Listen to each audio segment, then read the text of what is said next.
That looks empty. Look again. Sue, you okay? Thank God. Anytime. Hi, Sam.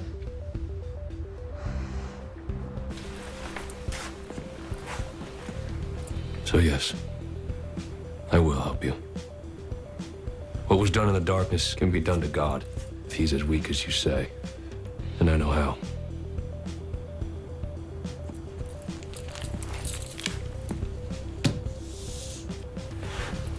That's the spell. And the ingredients?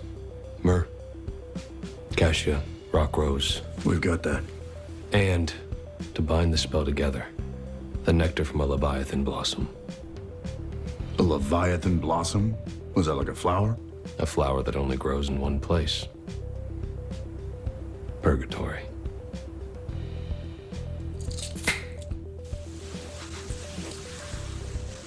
That's the door. It'll remain open for 12 hours. Now, if you'll please.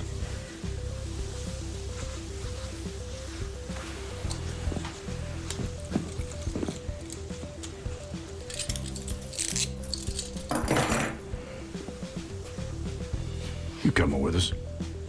No. Before you go, can I talk to him?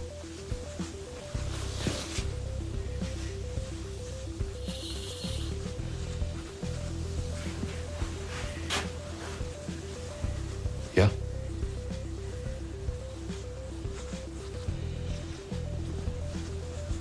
Adam, I want you to know.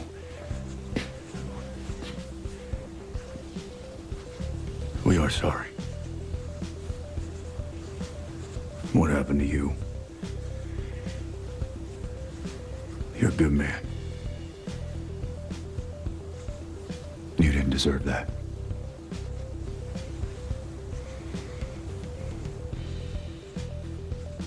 Since when do we get what we deserve?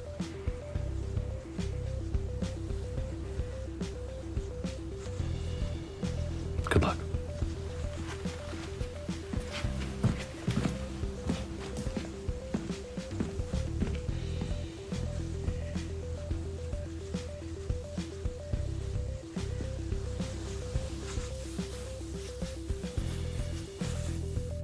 Hi guys, welcome to a new video. What a crazy episode we had tonight.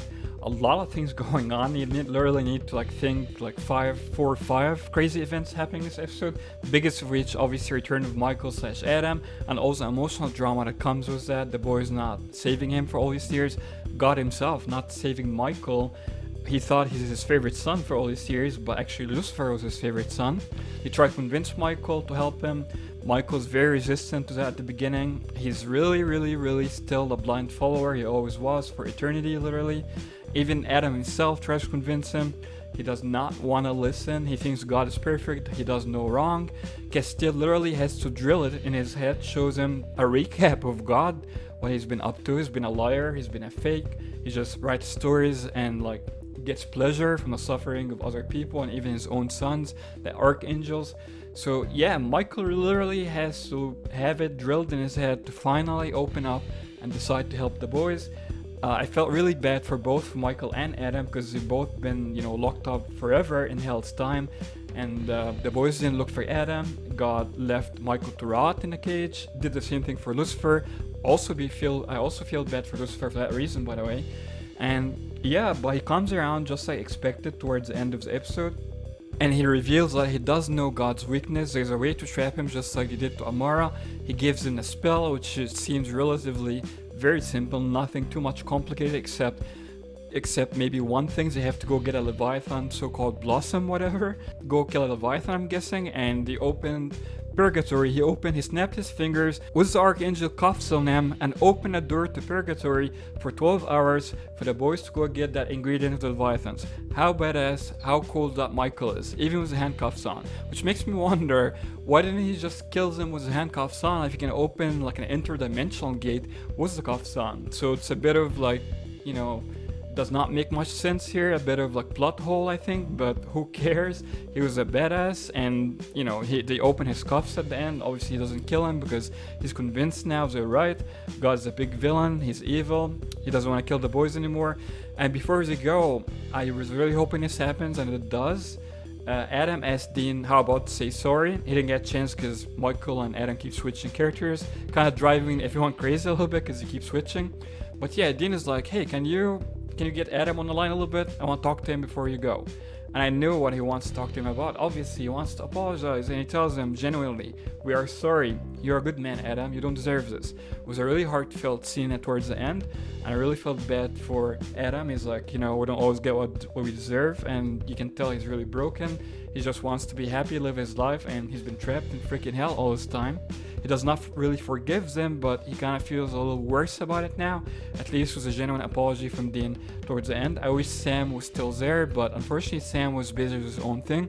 But yeah, what a wonderful return for Adam/Michael. I wish they did it earlier, but they brought him back in the final season. Hopefully we see him again before the series official ending anyway, and hopefully the series comes back again and we'll be able to see him again. Jake Abel did a fantastic job. Great actor. He really matured, and he's a much better actor now than he was back then. I did not like Michael 1 or Adam back then.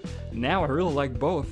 After they developed the characters, you kind of feel bad for him and for Lucifer. You know, all he did was trying to please God, and God screwed him over, screwed everyone else over. And Adam just wanted to live his life. He got plucked from his life and thrown into hell literally because he's related to the Winchesters. So if you want to blame anyone, blame John really. He brought him into his life, and kind of like he wanted to bring him to keep him away, but he brought him to life to begin with. So anyway, John was blamed for a lot of things, so let's not blame him for more things, right? If you want to blame anyone, God, he messed everyone up. Why the games, Chuck? Huh? Why don't you just snap your fingers and end it? Look, and every other bad thing we've been killing, been dying over. Where were you? Just sitting back and watching us suffer? So we can do this over and over and over again? Fighting, losing people we love? When does it end? Tell me. Dean, don't do this. No, we're done talking. Because this isn't just a story. It's our lives. So God or no God, you go to hell.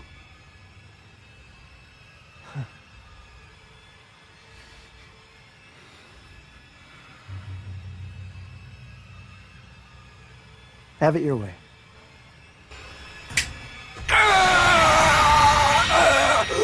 Jack? Jack? Jack! Stop it. Stop it!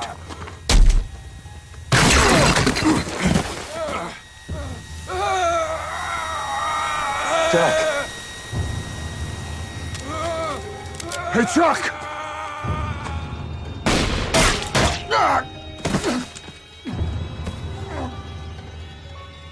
Story's over. Welcome to the end.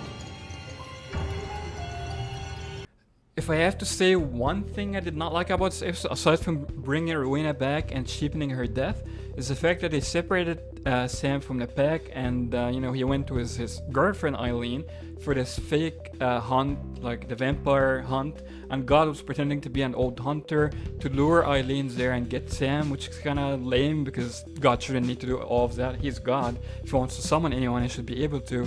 Even in his weak state, he should be able to. Even though they revealed his weakness, like Donatello and the tablet, and oh God, you know, God has a weakness, he's not always invincible, that's why he made this tablet, and if there's a way to trap him too, it has to be a spell. Donatello tried to help, really couldn't, but now Michael is helping with a spell and all of that stuff. He gave him the spell, opened the door to purgatory, but the fact that he separated Sam because God, you know, wants to lure Sam and kidnap him, did not like that part, but Obviously, to play a big part in the second part of this crazy episode, after a whole month of hilarious, unfortunately we have a whole month to wait for that very exciting coming second part of that episode. God will show Sam the ending of the series, an actual visual of the ending he wrote. I don't know if he's still stuck to one of the bros killing each other, because he modified the ending, remember, it was Becky. He made it worse, and we see all these things in the promo, like all those monsters, all those bodies on the ground. I don't know if those are monsters or humans or both. And yeah, it's gonna be like literally a big apocalypse at the end if everything goes as God planned. I don't know, guys, what's gonna happen exactly, but yeah, God kidnaps Sam at the end of the episode, and Castell and Dean go to Purgatory to get that missing ingredient in a spell to trap God, which is a Leviathan, pretty much.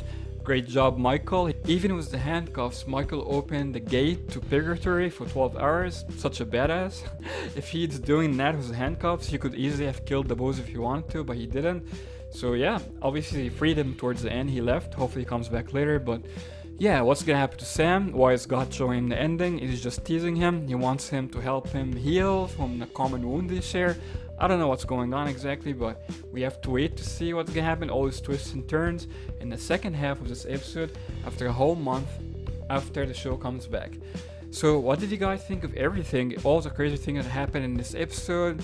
Were you excited by Rowena's return? I really wasn't, because he's sheeping her death. Were you excited by Michael/Adam's return? I really was. I was never a fan of either Michael or Adam, but I think they did a great job in their return. They were much better than they originally was. The actor did a fantastic job. Great job, Jake Abel. Amazing performance of both characters. Let me know what you guys think down below in the comments. Subscribe for more awesome Smash content. Till next time, as always, no chick flick moments.